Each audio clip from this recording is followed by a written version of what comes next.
bir şey değil. Yani zamansızlığı ve mekansızlığı da galiba pek kavrayamıyoruz. Genel izleyici kitlesi için uygundur.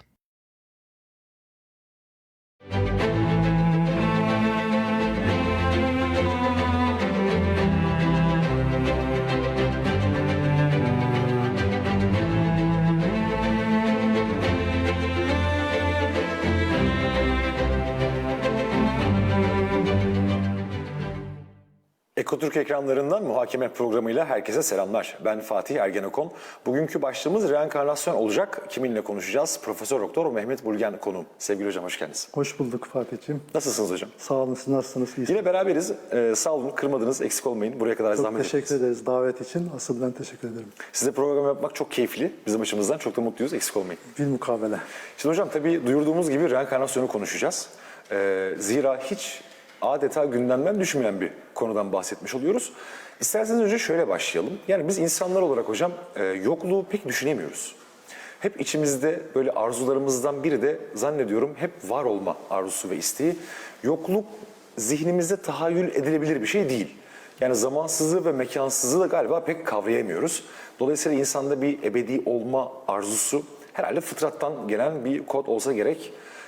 Reenkarnasyon ile ölümsüzlük arzumuzu birleştirebilir miyiz? Evet. Ben tekrar çok teşekkür ediyorum. Gerçekten önemli bir konu. Hem klasik yönleri olan hem de modern dönemde gündem oluşturan bir konu. Ve kelam ilmini de özellikle semiyat bahisleri yani özellikle ahiretle ilgili, meatla ilgili bizim söylediğimiz yani öldükten sonra insanın ne olacağına dair konularla ilgilendiren bir konu. Tabii konunun asıl odak noktası belirttiğiniz gibi insanın içindeki ölümsüzlük arzusu. Ve bu arzu ta böyle en eski toplumlardan itibaren, hatta Hazreti Adem'den itibaren, çünkü Kur'an-ı Kerim'de Taha suresi 120. ayette, yine Araf suresi 20. ayette Şeceretül Hulk'ten bahsedilir. Yani ebediyet ağacından. Hazreti Adem'in cennetten çıkarılmasının sebeplerinden birisi de yani şeytanın onu ebediyet, eğer bu ağaca yaklaşırsan ebediyet kazanacaksın diye kandırmasıdır. Ve bu da gösteriyor ki Hazreti Adem bile öleceğinin farkında ama diğer taraftan ebediyete kadar yaşama arzusu taşıyor. Bu da işte en böyle eski toplumlardan itibaren insanın içerisinde ölüme karşı nasıl ölümsüzlüğümü kazanabilirim, varlığımı nasıl devam ettirebilirim? Buna karşı bir arayış içerisinde olmuş insanlar. Tabii bu arayışı genelde farklı şekillerde çözümler bulmaya çalışmışlar. Bu insanın ebediyet arzusuna karşı getiren hiçbir argüman yine bu arayışı, insanın içerisindeki bu ebediyet duygusunu söndürmeye yetmemiş. Ve insanlar çeşitli felsefi, bilimsel veya işte dini çözümlerle bu arzuyu gidermenin yollarını aramışlar. Bu sadece kendimizi de aslında hocam kapsayan bir arayış olmasa gerek. Sevdiklerimiz için de aynısı geçerli değil mi? Evet.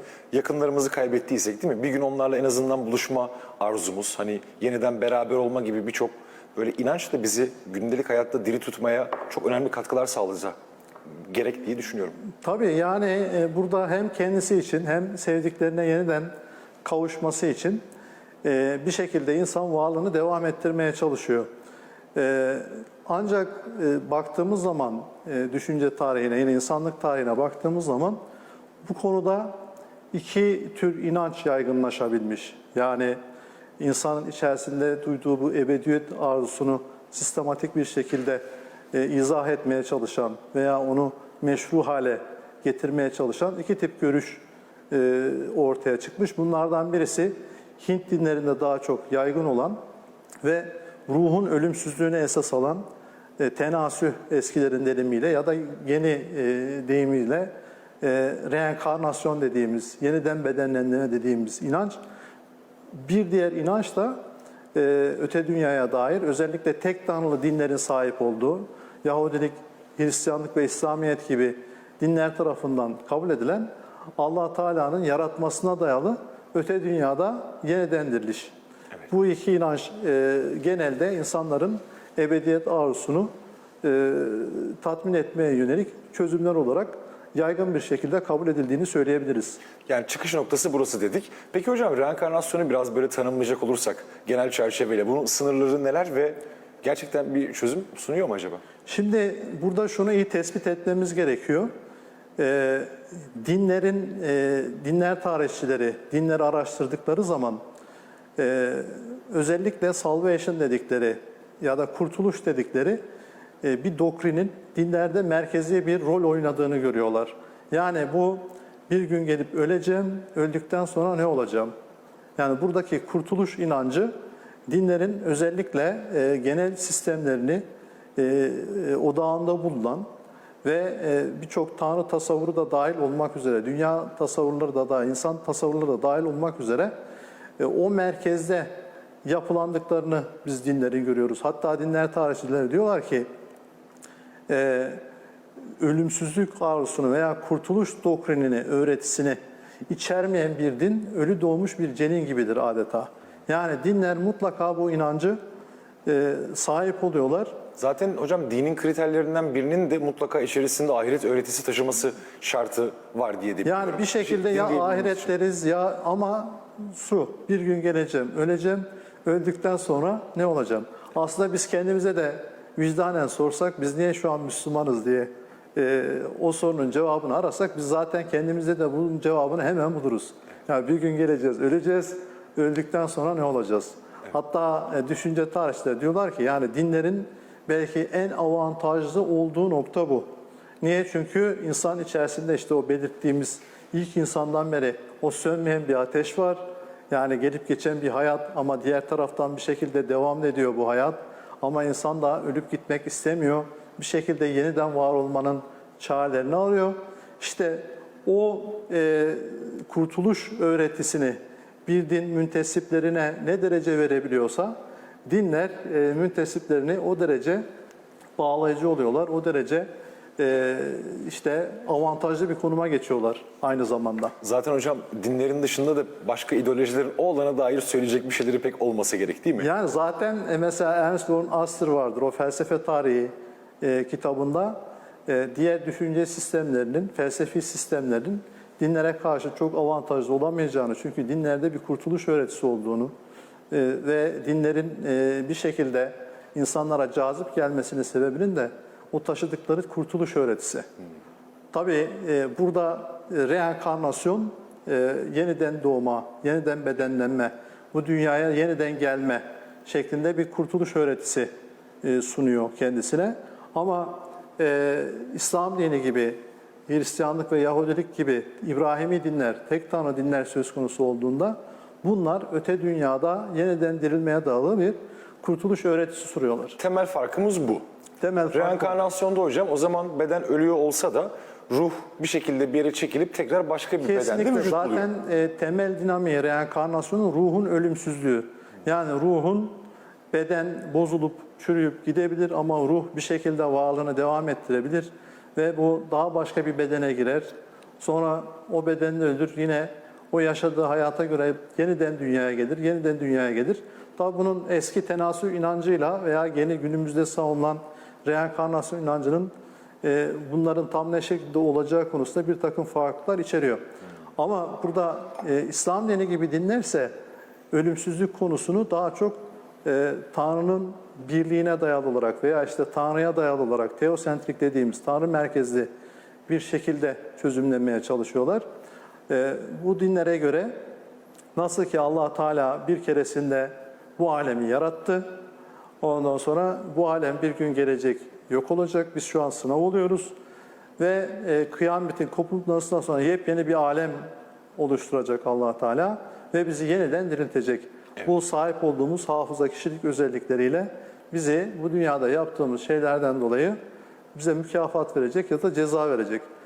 Genelde İslam dininin savunduğu kurtuluş öğretisi bu. Evet. Burada Allah Teala'nın sözüne dayalı bir kurtuluş öğretisi var. Ama reenkarnasyondaysa ruhun ölümsüzlüğüne dayalı bir kurtuluş öğretisi var.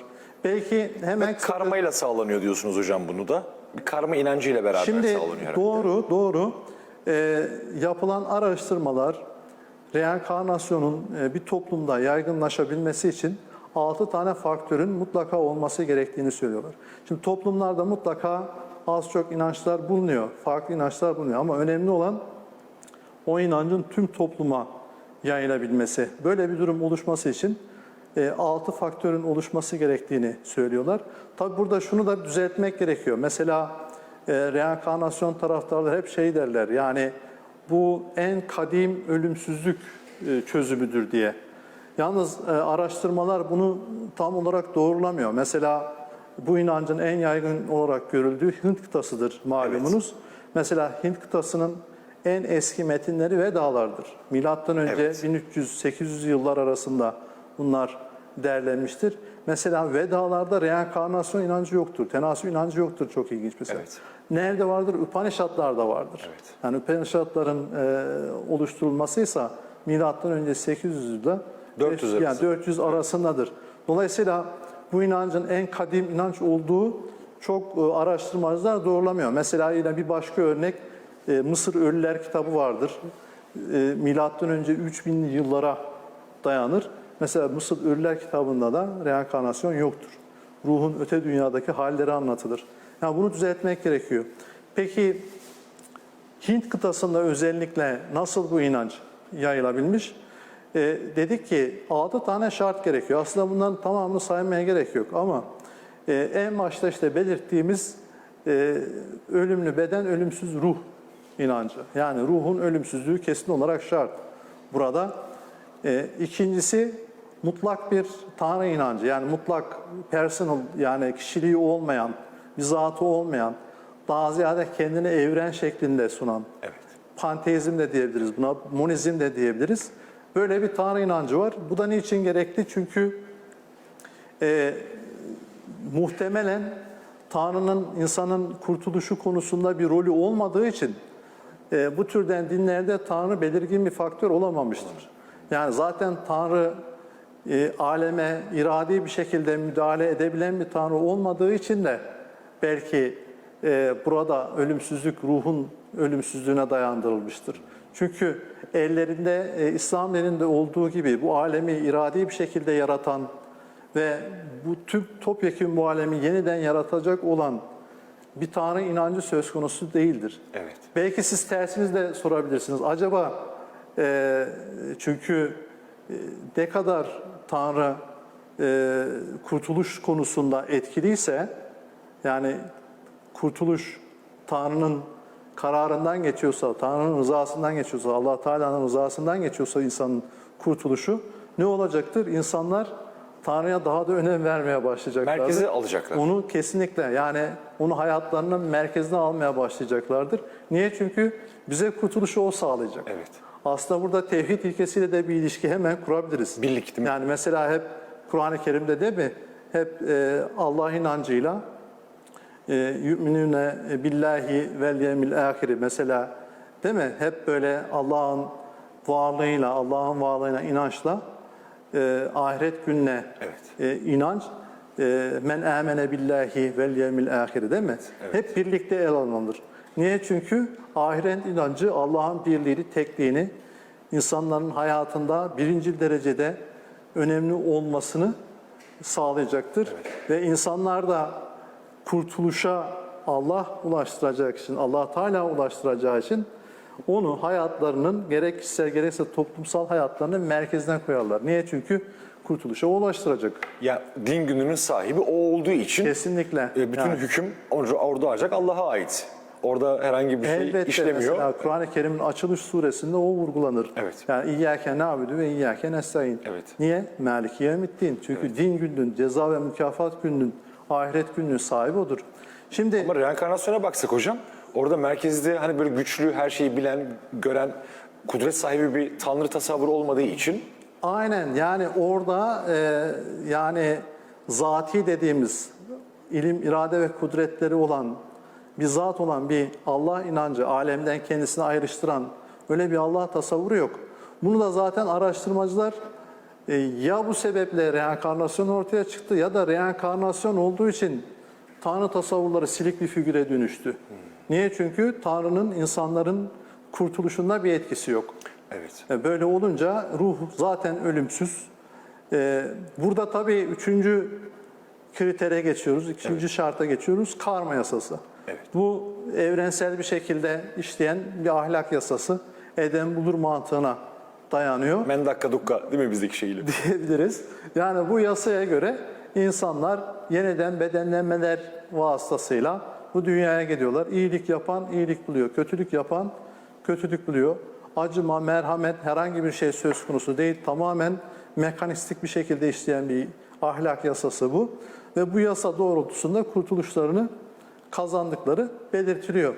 Ve bir başka önemli kriter Maya dediğimiz bir epistemolojik tavır da istiyor reenkarnasyon inancı.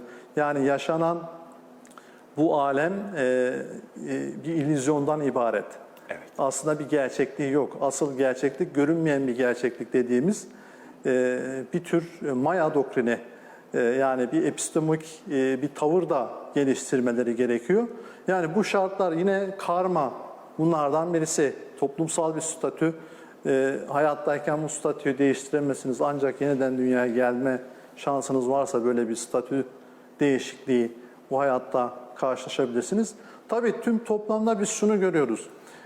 Yani reenkarnasyon inancı, kurtuluş doktrini sadece kendi başına bağımsız bir öğreti değil. Evet. Kurtuluş doktrini. İçerisinde Tanrı tasavvuru, alem tasavvuru, insan tasavvuru, mesela ölümsüz ruh dedik, ruh beden dualizmi bunu gerektiriyor. Yine bir karma yasası, buna dair bir takım işte Allah'la, alemle ilgili, Allah'la ilgili, yine insanla ilgili çeşitli tasavvur değişiklikleri de gerektiriyor. Tam oradan bir şey kapı açayım hocam o zaman halde size. Şimdi bu arada sizin reenkarnasyon diye bir makaleniz var. Efendim Evet. Profesör Doktor Mehmet Bulgen hocamızın reenkarnasyonla ilgili makalesi var. Bunu sosyal medyadan aratabilirsiniz. Ben biraz çalışmıştım kendisiyle program yapmadan önce. Estağfurullah. Hatta orada 3 başlık atıyorsunuz. Diyorsunuz ki kozmolojik, ontolojik ve epistemolojik. Evet. Şimdi insanın yerine bakacak olursak. Şimdi bizde mesela İslam dininde insan ahsen-i takvim üzere yaratılmıştır Evet. değil mi? Yani tam kıvamında, en güzel kıvamında ve en güzel şekilde yaratılmıştır. Ancak Hint dinlerine, özellikle reenkarnasyona baktığımız zaman insanın çok da böyle seçkin bir yeri yok zannediyorum. Hatta öldükten sonra ruhun sadece insanda değil de başka canlılarda da, işte mesela böceklerde falan da kendisini böyle zuhur etme, bulma gibi bir öğreti de yanlış hatırlamıyorsam bundan bahsediyoruz. Tabii. Yani tabii insan tasavvuru da bunlardan birisi. Yani diyelim ki reenkarnasyonda insan varlık bütününde ortalarda bir yerdedir. Özellikle evrende özel bir misyonu yoktur. İslam dininde olduğu gibi bir teklifle ilgili işte ahsen-i takvim dediniz, en güzel bir şekilde yaratılma şeklinde veya onun belli görev ve sorumlulukları bu türden bir yaklaşımla değil de daha ziyade büyük bir varlık zinciri içerisinde geçici bir durak olarak görürler. Ama İslam dini insanı her zaman korur. Yani insanı insan olarak, insan bu dünyada da insandır, ahirette de insandır. Zaten insan olma şerefi insana yeter. Yeter. Yani böyle bir insan tasavvurunu da değiştirmeniz gerektiği söylenebilir. Hatta bizde yeryüzünün halifesi diye olarak da değil mi? İnsanın atanmış olması özellikle. Hani yeryüzüne halife atayacağım diyordu ya Allah. Ceale fiiliyle beraber. Tabii Bu işte da bir sorumluluk. Yani bir bu sorumluluğumuz türden, olması. Dinin arka planındaki, yani şimdi reenkarnasyonun belki ileride konuşuruz. Sadece ayetlerle uyuşup uyuşmaması önemli değil. Bununla ilgili birçok kavramı da, yani insanın misyonu, rolü, alemdeki yaratılış amacı, işte tekliği, biricikliği, yani her insanın, bunlardan da görüş değiştirmeniz gerektiriyor. Yani topyekün bir sistem halinde geliyor. Evet. Topyekün bir paket halinde geliyor. Yani mesele sadece işte ben bu dünyada şu anda varım, yeniden bu dünyaya geleceğim demekten ibaret değil. Tanrı tasavvurunda da bir değişiklik yapmanız gerekiyor. Alem tasavvurunda da bir değişiklik yapmanız gerekiyor. Mesela Hint Bu dinleri- tasavvurlara girelim mi hocam? siz bilirsiniz. Temel farklılar olarak en azından hani dedik ya, şimdi Tanrı tasavvurumuz değişecek. Alem tasavvurumuz da değişecek. Peki nasıl bir tasavvuru var ki? Neleri değiştirmek Şimdi gerekir? Tanrı tasavvurunda her şeyden önce İslam dini Allah'la alemi birbirinden ayırır. Yani Allah, masivallah dediğimiz, yani Allah'ın dışındaki her şey dediğimiz alemi birbirinden ayırır ve topyekün alemi sonradan meydana geldiğini söyler. Yine İslam dini Allah Teala inancı alemin içerisinde ne bir bütün olarak ne de bir parça olarak herhangi bir kutsal varlık olmadığını söyler. Halbuki Hint dinlerinde reenkarnasyonun yaygın olduğu dinlere baktığımız zaman Allah'la alem ayrışması çok yoktur. Bu biraz Daha böyle panteizmin de monistik temelinde olan şey değil mi? tekçi, kesinlikle. Yani orada Tanrı kendini alem şeklinde tezahür ettirir ama diğer taraftan bu istenen bir şey de değildir. Yani alem istenmeyen bir durumdur aslında. Veya maddeden uzaklaşmak gerekir. Yani bu her ne kadar reenkarnasyon bir kurtuluş öğretisi gibi gözükse de yani o bir an önce o samsaradan yani yaşam ölüm dengesinden çıkıp nirvana'ya ulaşmak temel hedeftir. Yani o bireysel ruhun, atmanın ne yapması? O nirvana'da, o evrensel ruhta adeta kaybolması gibi bir durum söz konusudur. İslam'daysa Allah Teala kadim varlıktır, zaruri bir varlıktır, vacip varlıktır. Onun herhangi bir parçasının ya da bir bütün olan bir bütününün aleme dönüşmesi, alemden Allah Teala'ya geçiş, bu ister madde olarak ister ruh olarak mümkün görülmez. Böyle yaklaşımlar tevhid ilkesine zıt olarak kabul edilir. Yani mesela bizde Allah'ta yok olma denilen bir şey yok değil mi? Yok. İşte öldükten sonra Allah'la bütünleşeceğim, bir olacağım, onunla mündemiş olup kaybolacağım gibi bir şey bizde yok. Şimdi asıl mesela bu belirttiğiniz çok önemli. Eğer amaç, kurtuluşta amaç kişinin kendi kimliğini korumaksa burada İslam dini gibi ilahi dinlerin kişinin mevcut kimliğini koruma garantisi verdiklerini görüyoruz biz. Yani bu dünyada neysek ve ahirette de biz o şekilde Allah Teala tarafından yaratılacağız. Bu dünyadaki yaptıklarımızdan hesaba çekileceğiz. Mesela Napolyon örneğini verelim. Tabii. Şimdi İslam dini Napolyon'un günahıyla, sevabıyla yeniden ahirette yaratılacağını söyler. Ve Napolyon kimliğini korur. Korur, evet. Ama Hint dinlerinde artık Napolyon kimliğine hiçbir zaman sahip olamazsınız. Reenkarnasyonda. Evet. Napolyon başkası olmuştur, bir başkası olmuştur. Ve böylelikle de sanki böyle bir tür kimlik Karmaşası, katliamı, krizi. karmaşası, krizi gibi bir durum oluşuyor. Ben bunu daha çok şeye benzetiyorum. Yani bir müzeye gidiyorsunuz, çok meşhur bir ressamın tablosu olsun mesela. O tabloyu korarlar değil mi? Korurlar yani. Evet. Zarar vermezler çünkü o tablo çok orijinaldir. Değerlidir. Siz ne yapıyorsunuz? Silmeye çalışıyorsunuz o tabloyu. Yani diyorlar ki ne yapıyorsun? Ben bunu sileceğim, yeniden tablo yapacağım. Evet, veya daha Yeniden güzelini bir resim yapmaya yapacağım. çalışacağım, evet. Daha güzelini yapacağım. Bunu kabul etmezler. Ayrı bir tablo verirler. Derler ki yani sen kendini bu tabloya gerçekleştir. Yani her insan İslam dinine göre orijinal bir kimliktir. Her insan saygıya hak eder. Ve günahıyla, sevabıyla, tüm sorumluluklarıyla, o tarihsel bilinciyle ahirette yeniden diriltilmesi garanti altına alır. Zaten eğer bir ölümsüzlük çözümüyse, bir kurtuluşsa, ideal kurtuluş çözümünün bu şekilde olacağını biz söyleyebiliriz. Evet hocam, şimdi diğer sorularım var ama ara vaktimiz geldi, bölünmesin. Araya gidelim, daha sonrasında olacağım. Biraz modern döneme de biraz bakalım. Yani bugün nasıl inançlar var, nasıl eğilimler var. Efendim bugün konuğumuz Profesör Doktor Mehmet Bulgen. Kısa bir ara sonrasında karşınızdayız.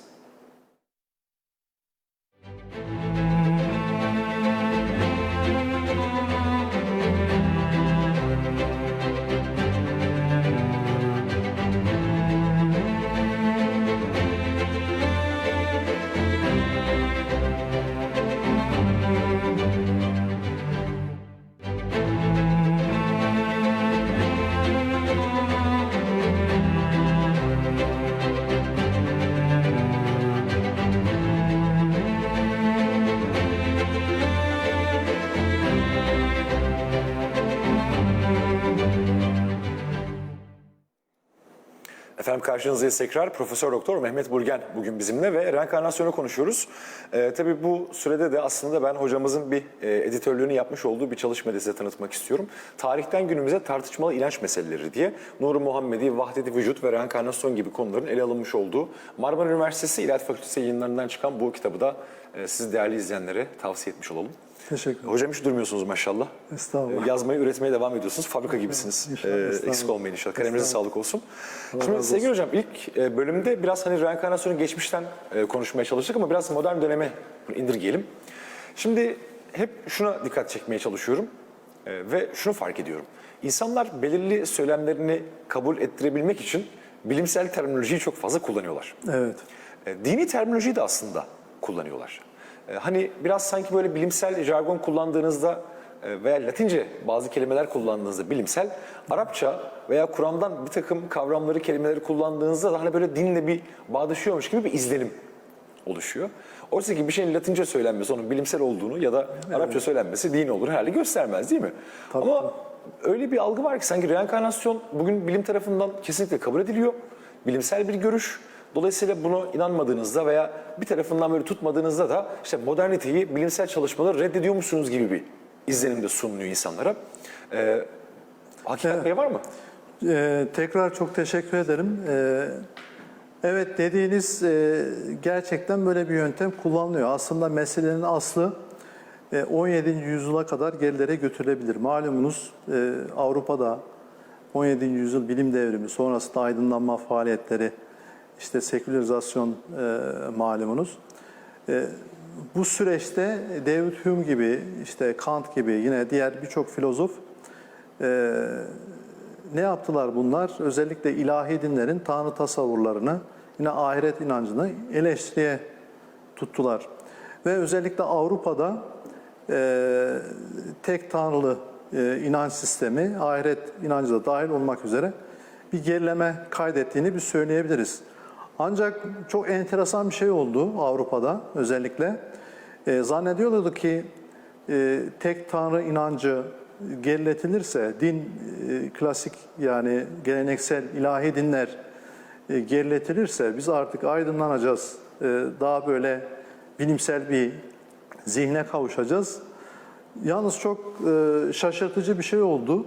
Bu özellikle tek tanrı inancının, ahiret inancının oluşturduğu boşluk, onun gerilemesinin oluşturduğu boşluk 19. yüzyılın sonları, 20. yüzyılın başlarında Avrupa'da ruhçuluk konusunda adeta bir patlama oluşturdu. Onu çekip aldığınız zaman hocam başka bir şeyle doldurma Çünkü ihtiyacı hissediyorsunuz. Ruhçuluğu baskılayan neydi? Tek tanrı inancıydı. Evet. Yani İslam dininin mesela tüm varlık alanlarını kuşatan, hem maddi alemi hem manevi tüm varlık sahalarını kuşatan ve kendisinden başka doğaüstü bir varlık kabul etmeyen tek tanrı inancı öyle alemde ruhların tahakküm sürmesine öyle izin vermez. Evet. Şimdi bu tek tanrı inancı zayıflatılınca Avrupa'da ruhçuluk, spiritüalizm gibi, neospiritüalizm gibi, teozofi gibi New Age'i de alabilir miyiz? New Age, bir takım New Age akımlar da dahil olmak üzere bunlar adeta patlama yaşadılar. Tabii bu akımların yine en karakteristik özelliklerinden birisi kişiliği olmayan bir tanrı inancı. Yani onlara gittiğinizde diyorlar ki Tanrı mutlak. Tanrı mutlak olduğu zaman ismi yok, sıfatları yok, alemle etkileşimi söz konusu değil. Mesela birazdan görünce şaşıracaksınız.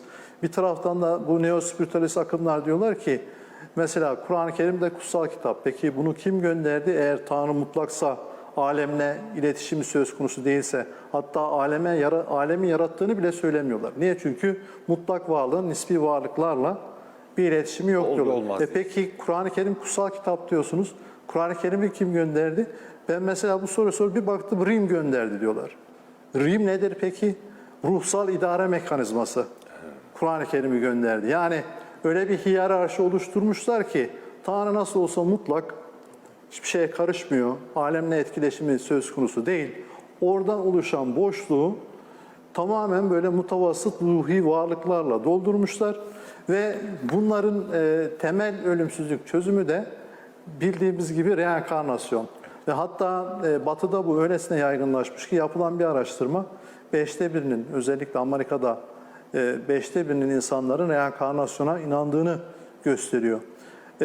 Tabii bu yaklaşım, diyelim ki neospiritüalist akımların yaklaşımlarına baktığımız zaman bu belirttiğiniz iddia da bunlardan birisi. Yani reenkarnasyonu bilim nasıl olsa kanıtladı, hatta artık evrensel bir hakikate dönüştü. Tartışmaya bile gerek yok. Bu artık müsellem bir şey olduğunu iddia ediyorlar. Acaba öyle mi? Biz onun öyle olmadığını söyleyebiliriz. Evet. Mesela. Bunlardan birincisi, mesela bunların iddialarından birincisi özellikle bu hipnoz hadisesi esnasında ya da işte bir takım çocukların geçmiş yaşama dönelik anlatımlarının reenkarnasyon hadiselerini bilimsel olarak kanıtladığını söylüyorlar. En böyle geçerli argümanlarından birisi bu. Ama yapılan araştırmalar, mesela Elden Herasu'nun ben makalede belirtmiştim. Hocam ben onu aldım. İstiyorsanız okuyayım hemen onu. Buyurun, buyurun. Şöyle almışsınız siz de. İzlanda Üniversitesi Psikoloji Bölüm Profesörlerinden. Evet, Haralds'ın yaptığı klinik bir çalışmada şöyle söylüyor. Sosyal tecrit, dikkat çekme, etki altında kalma. Hatta çoklu kişilik eğilimleri, zengin yaşam fantezileri, ebeveyn sorunları, hafıza bozuklukları gibi faktörler de geçmiş yaşam hatıralarına diyor neden olabilir. Hatta bununla da yetinilmiyor hocam. Deneysel psikoloji profesörlerinden özellikle mesela Spenos yaptığı araştırmada bu anlatıların gerçek bir hatırlatma olmaktan daha çok başkasıymış gibi davranma duygusunun kişide ön plana çıktığını ve kişinin bunları gerçekmiş gibi anlattığını söylüyor. Hatta bir ilave belki hocam yapabilirim. Hani hipnoz deyince belki ilk akla Sigmund Freud gelebilir. Freud bile hastalarında daha sonrasında hipnozu tamamen bırakıp serbest çağrışıma geçtiğini biliyoruz Freud'un. Evet. Çünkü hipnozda hocam biraz yönlendirme olayı var. Biraz hastayı zorluyorsunuz, danışanınızı zorluyorsunuz.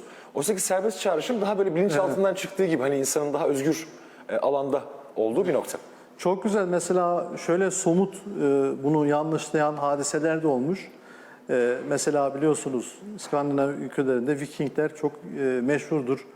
Önceden Vikinglere dair, yani önceki hayatımda bir Vikingim denilen hipnoz anlatılarına baktığımız zaman hep sorulan sorular kendilerinin geçmiş yaşamlarında işte boynuzlu bir miğfer giydiği. Hep bu şekilde hipnoz anlatımları. Ama 2000'li yılların başlarında bir tarihsel bir arkeolojik kazı oluyor. Bu kazıda Vikinglerin aslında boynuzlu miğfer giymediği, onun yerine huni şeklinde veya işte daha böyle düz bir miğfer giydiği anlaşılıyor. Bu neyi gösterir? Aslında Vikinglerin boynuzlu miğfer giydiğine yönelik bütün hipnoz anlatımlarının bir nevi işte o kültürel koşullanmadan kaynaklandığı ve günümüzde de artık Vikinglere dair hipnoz anlatımlarında nedense hiç boynuzlu miğfer yok. İnsanlar giymiyor. Niye? Çünkü buna dair bilgimiz değişti. Bir de bu araştırmalarda hocam özellikle belirli coğrafyada yaşayanların daha benzer anlatımlar olduğunu da herhalde tespit edebiliyoruz, Şimdi değil mi? bu konuda bakın en önemli otoritelerden birisi Ian Stevenson'dır. 2500 vakayı, 2500 civarı vakayı inceliyor. Bu geçmiş yaşam hadiselerine yönelik. Ona şöyle bir soru soruluyor. Yani bu 2500 vaka çok fazla. Peki bu reenkarnasyonun bilimsel olarak kanıtlandığı anlamına gelir mi diye bir soru soruluyor. Diyor ki asla gelmez. Reenkarnasyon bir inançtır. Hatta bu vakalarda karşılaşılan bir takım dramatik hadiseleri de anlatıyor ve bunun herhangi bir bilimsel bir kanıtlama anlamına gelmeyeceğini de söylüyor. Tabi burada şuna da dikkat çekmemiz gerekiyor. Yani bu disosyatif bozukluğu, yani bozukluğu bilirsiniz. Yani bu kişilik kırılmalarıyla da birlikte oluşan bir takım hastalıklar, psikiyatrik hastalıklar da söz konusu. Bu şekilde geçmiş yaşamda bir başkası olduğuna yönelik anlatımlar günümüzde tıpta iyi bilinen rahatsızlıklardır ve bunlar bir kısmı tedavi edilebilen rahatsızlıklar olarak görülüyor. Yani modern psikolojide insana öyle yaklaşmaz. İnsana yani ben daha önceki hayatımda bir başkasıydım deyip artık kendi kimliğinden, kişiliğinden vazgeçmek isteyen bir kişiyi modern psikolojide olumlu bakmaz. Onun kendisinin bir birey olduğunu, işte kendisinin özgün bir işte hafızaya, kişilik özelliklerine sahip olduğu o bireye öğretilmeye çalışır ve doğrusu da bu gibi gözüküyor. Hatta yıllarca insanların taburası olup olmadığı bile tartışılmıştı hocam. Yani değil hani başka bir şeyden geçmiş yaşam olsun. Hani insan acaba taburasa mıdır? Yani boş bir levha olarak mı doğarız? Evet. Yoksa belirli eğilimlerle mi doğarız diye. Hatta dil felsefesine kadar belki Chomsky'ye kadar uzanan bir Tabii tartışma. günümüzde çok daha avantajlı konumundayız. Mesela artık genetiğin kalıtımsal özellikler nasıl taşıdığı insanı. Mesela bir başka bilimsel kanıt insandaki işte yeni doğan bebeklerde oluşan bir takım doğum izleri olarak gösteriliyordu. Ama bir takım genetik faktörlerin yine annenin doğum esnasında, hamilelik esnasında kullandığı bir takım ilaçların bu türden doğum izlerine sebep olabileceği gösterildi. Yine dejavu'nun mesela işte göğüs sinyalleri arasındaki öncelik sonralık bakımından farklılıklar oluştuğu ortaya konuldu. Aslında o az önce zihnimde de benim o döndü hocam biraz. Yani hani biz de bazen evet dejavu oldu deriz. Evet. Sanki hani bu şey inancına bizi götürüyor. Biraz insan olarak hocam böyle miti seviyoruz.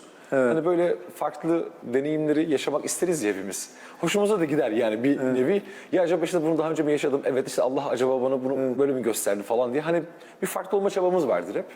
Özel olma çabamız vardır. Yani bunu bile buna yorardık belki değil mi? İşte kesinlikle dejavu ama biraz onu seviyoruz ama diğer taraftan da bir gerçekliğin olduğunu, evet, hakikat var. bir hakikatin olduğunu onu da biliyoruz yani ve her zaman o hakikate doğru kendimizi ne yapıyoruz? Düzeltiyoruz. Orada bir önemli bir tespitte daha bulundunuz. Mesela bu reenkarnasyon hadiseleri, özellikle geçmiş yaşam anlatıları çoğunlukla mesela o reenkarnasyon inancının yaygın olduğu bölgelerde görülür. İşte mesela genelde araştırmalar Hatay bölgesinde veya işte Kuzey Suriye, çünkü Nusayrilikte mesela çok yaygındır reenkarnasyon inancı. Niye? Çünkü orada böyle iddia eden bir kişi çevresi tarafından da desteklenir.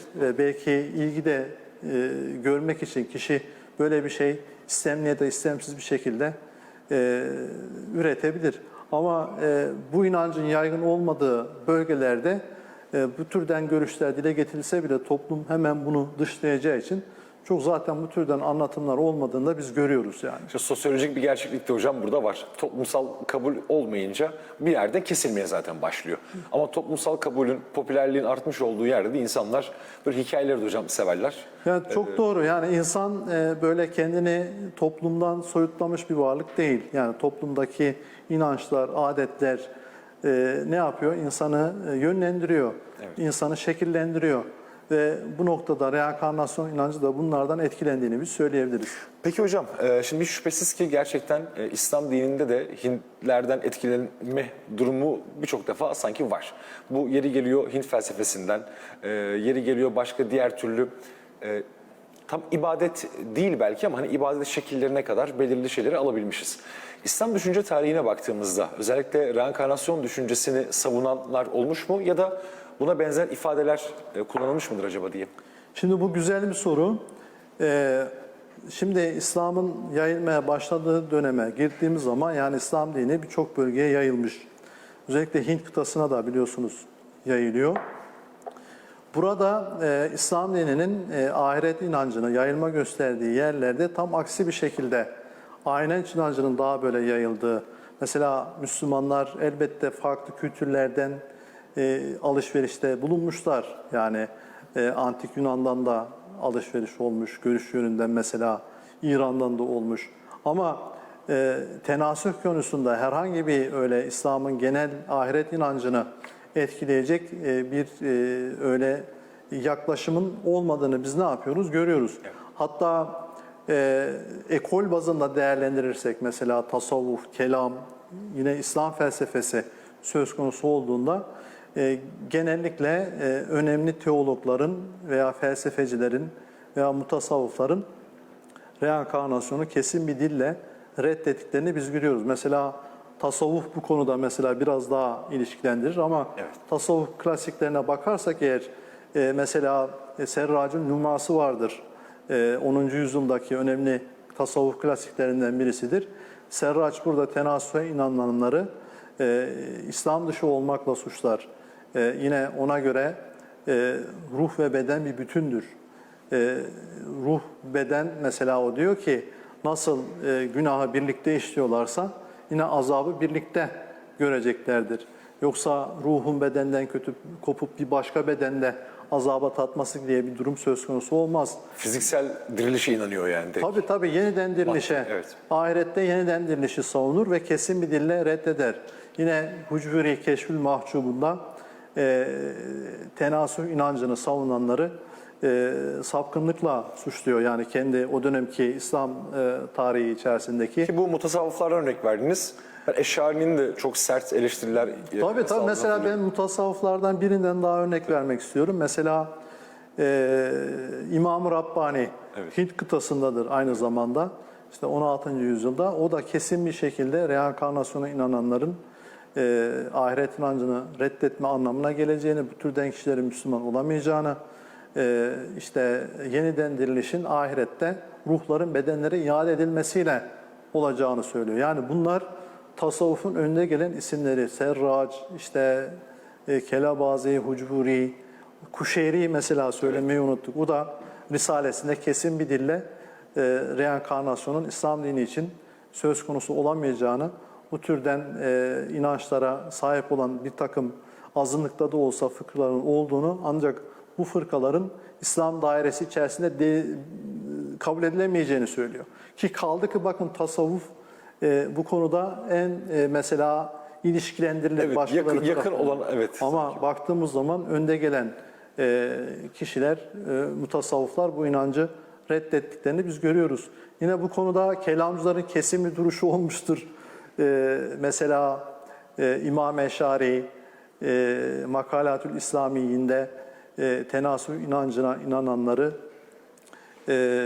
İslam'a müntesip olmadıklarını söyler. Yine Abdülkahir el-Bağdadi, El-Fark Beynel Fırak, o da çok önemli kelamcılardan birisidir.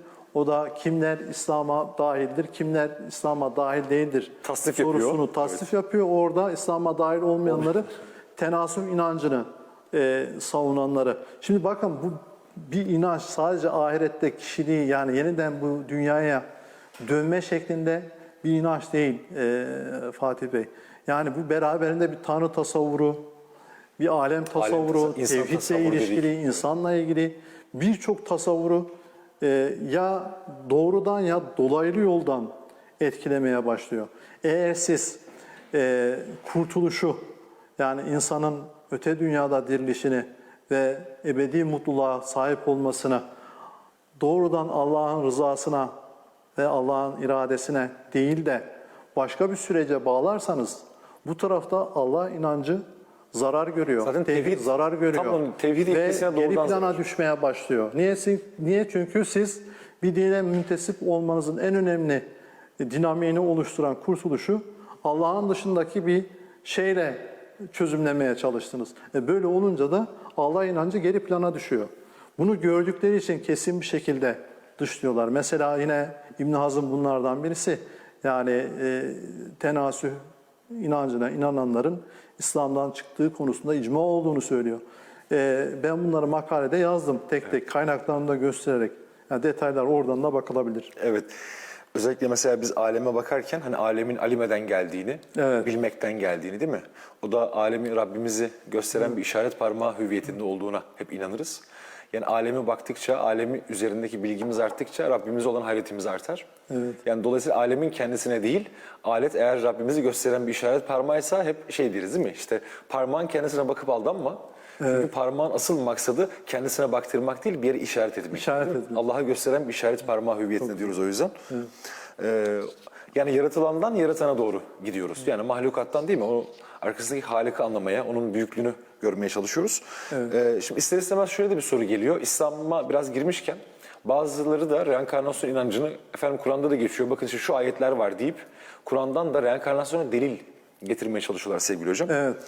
Bunlardan isterseniz ilki Mü'min suresinin 11. ayeti var hocam. Evet. İsterseniz öyle bir başlayalım. Ben ayet-i kerimeyi okuyayım hocam. Sonrasında topu size bırakayım. Evet. Rabbimiz mealen şöyle buyuruyor. Onlar da şöyle derler. Ey Rabbimiz, bizi 2 defa öldürdün, 2 defa da dirilttin. Günahlarımızı kabulleniyoruz. Şimdi bu ateşten bir çıkış yolu var mı? Evet. 2 ölüm, 2 dirim. Hani bunlar hocam irtibatlandırılıyor. Yani kalu Rabbena emettena etneyni ve ahdeytene ihneyne. Özellikle Evet. o bölüm ayetin Evet. ilişkilendirir. Rabbimiz 2 defa öldürdün, 2 defa dirilttin, artık günahlarımızı itiraf ediyoruz. Bir çıkış yolu var mı ayete?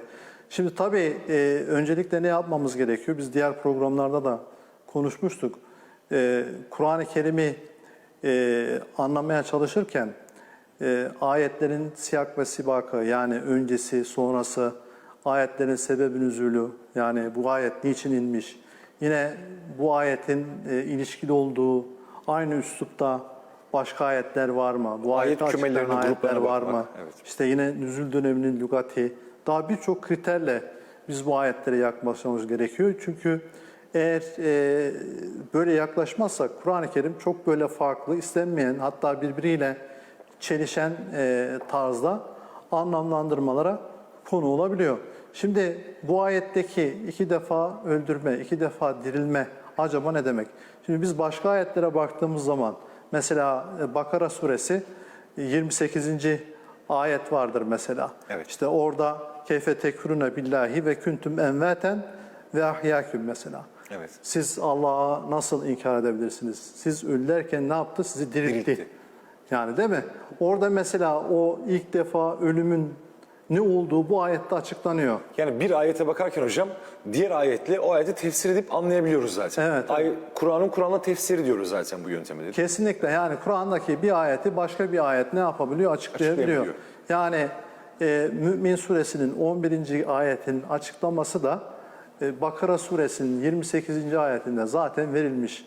Oradaki işte ilk defa öldürme insanın henüz bu dünyada yokken o ayette onun bir ölü bir durum olarak, yani dünyada bulunmama, yokluk halinde olma olarak tasvir ediliyor.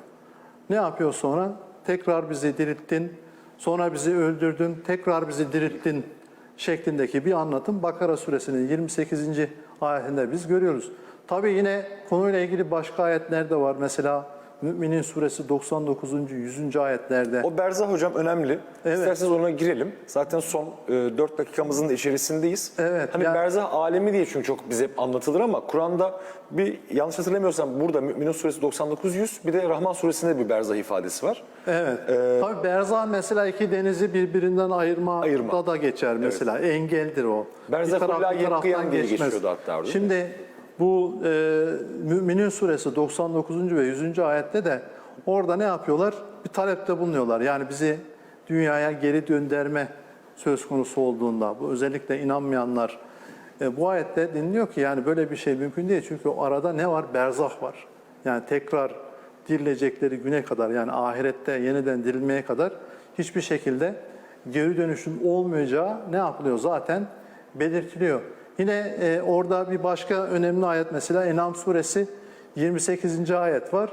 O ayette de diyor ki yani geri döndürülselerdi zaten yine eski yaptıkları kötü fiilleri işlemeye devam edeceklerdi. Niye devam edecek? Mesela bir insanın ahirette azabı gördü, geri döndürüldüğünü düşünelim. Şimdi azabı gördüğünü hatırlarsa zaten sınav dünyası olmaz. İmtihanın hikmeti kalmaz. Allah onu unutturur zaten. Bu da zaten ne olurdu? Herhangi bir şekilde geri dönmeyi anlamsız hale getirirdi. Tabii belki çok daha böyle güçlü Kur'an-ı Kerim'in açıklamaları da var. Mesela ahiret günü söz konusu olduğunda gün kavramıyla Kur'an-ı Kerim birçok mesela ahiret gününün özelliğini birleştirir. Mesela genelde reenkarnasyoncular yani ba'su ba'del mevt, özellikle ba'si yeniden diriltilmeyi, o yeniden diriltilme gününün bu dünyada olduğunu söylerler. Reenkarnasyonla. Halbuki baktığımız zaman hasre günü, pişmanlık günü olması gerekiyor bugünün aynı zamanda. Doğru. Yine huruç gününün olması gerekiyor bugünün aynı zamanda. Yine din gününün olması gerekiyor. Yine hesap gününün olması gerekiyor.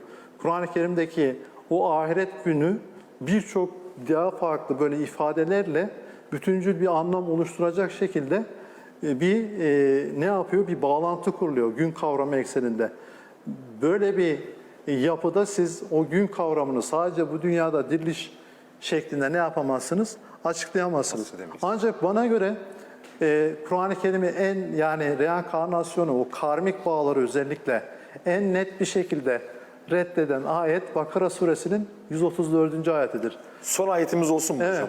Yani bu Ayetle yapmış olalım. ayette diyor ki yani işte tilke ümmetün kad halet, yani siz, yani onlar bir ümmetti. Evet. Gelip geçti. İşte lehame kesebet ve leküm me kesebtüm ve la teselune amme kânû işte ya'melun. Bu ayette de belirtiliyor ki onlar bir ümmetti, gelip geçti. Onların kazandıkları onlara, sizin kazandıklarınız size. Siz onların yaptıklarından sorumlu tutulacak değilsiniz. Halbuki karmik bağlarda reenkarnasyonla ne vardır? Geçmiştekiler daha öncekilerin, şimdikiler de geçmiştekilerin devamıdır. Ve herkes geçmişten günümüze o karmik bağlar ruhları birbirleriyle sorumlu tutar. Halbuki bu Kur'an-ı Kerim ayetinde karmik bağlar kesin bir dille reddediliyor. Yani geçmişteki ümmetler, onlar geçti artık. Onların yaptıkları kendisinedir. Sizin yaptıklarınız sizedir. Siz onların yaptıklarından sorumlu tutacak değilsinizdir diyebiliriz. Hocam, yani dedelerimizin yediği ekmek torunun karnını doyurmuyor. Kendi çabamızı, kendi emeğimizi, kendi sorumluluğumuzu ortaya koymak lazım. Çok teşekkür ediyorum hocam. Estağfurullah. Katıldığınız, eksik olmayın, ayağınıza sağlık. İnşallah böyle daha nice programlarda hocam yine böyle güzel meseleleri konuşmak. Size çok teşekkür ederiz. İnşallah Her zaman nice hocam, ne program. demek. Efendim, bugünkü yayınımızın da sonuna geldik. Profesör Doktor Mehmet Bulgen hocamız bizdeydi. Önümüzdeki hafta yine muhakemede görüşmek üzere. Selametle.